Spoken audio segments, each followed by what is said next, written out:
I needed to make sure my media product really represented certain social groups and certain people, and I'd done this by researching into my target audience a bit better, which was stuff like making my own reader profile, making a target audience survey, and looking into other similar magazine reader profiles. And I found out that the age was teenagers, some early 20s, but mainly teenagers, particularly about 16, 19 year olds. Um, I found out that the sex was mainly female, but when I looked at other magazine reader profiles such as NME, it was a lot more males were reading that compared to females apparently. Um, but when I looked at other magazines such as Kerrang, I found out that it was more female. And when I done my own reader profile, I found out that it was about 75%, 80% female. So yeah, I needed to think, well, there'll be more females reading it, but there'll also be males reading it. So I need to make it appeal to both genders. Um, so that was really important. And I've done this by not making completely girly things such as like associate my magazine with pink girly things like semiotic stuff like that. So I need, and it wouldn't fit the genre of my magazine anyway, but I couldn't include like particularly girly things, otherwise male readers would not want to read the magazine. Uh, so I made it more like certain articles appeal more to females by including iconography and ideology.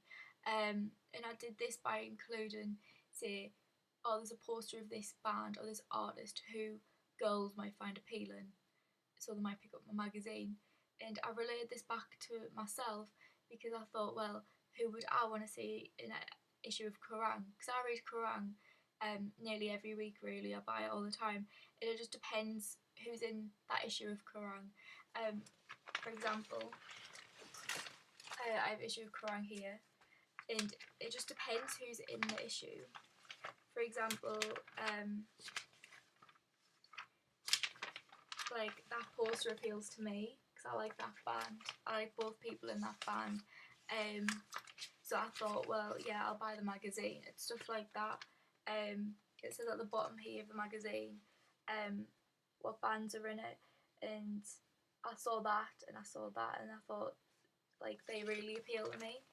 So I thought if I try and include a similar thing like that for my female readers, like a little poster section, which I've done, they might look at the little preview and think, oh yeah, I would like that poster, so, or I might really want to read that issue article, and so I'd pick it up. So I'd done stuff like that where it can still appeal to males. I might be like, yeah, I like that poster as well.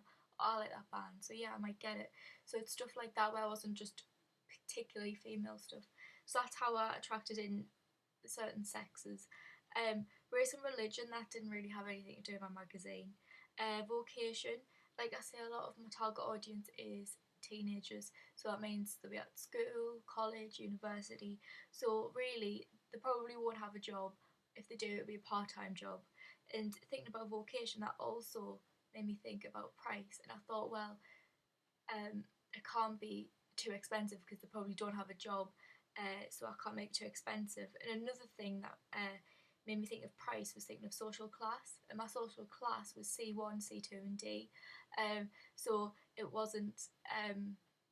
It wouldn't be appropriate for like my price to be ridiculously high. But I couldn't make it too low either because I needed to make sure I competed with other similar magazines such as Kerrang, Roxanne, and Enemy.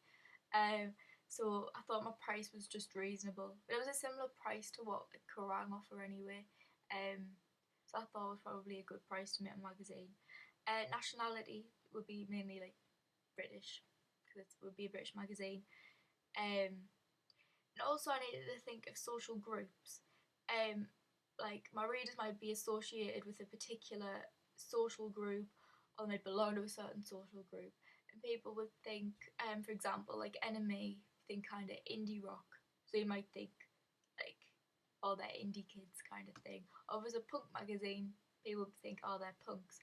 And if it was a particularly heavy rock magazine, people might think of goth or emo or something like that. But my magazine, the USP of my magazine is that it's not just a particular genre of rock, it also includes lots of subgenres. So it would include like soft rock, heavy rock, screamo, just all sorts really, punk rock, pop punk, just So there's not really a particular social group that could be associated with mine. I mean, when you think of rock, you kind of might class people as like goths, really, because you think, oh, they wear black, they wear just the stuff they wear, the stuff they listen to. But people who read my magazine, they wouldn't be like a certain social group at all, because it just features so many different types of music in it. You can't really brand anyone who reads it. So that's how my media product really helped represent certain people and certain types of people, and I think I've done that really well. It really helped, especially my questionnaire I made and the reader profile, because it really made me understand exactly what I needed to think about and how I could compare it to other magazines, and how I needed to really think, especially the tough thing was thinking of how to appeal to dominantly females, and I think I've done that really well with things such as posters.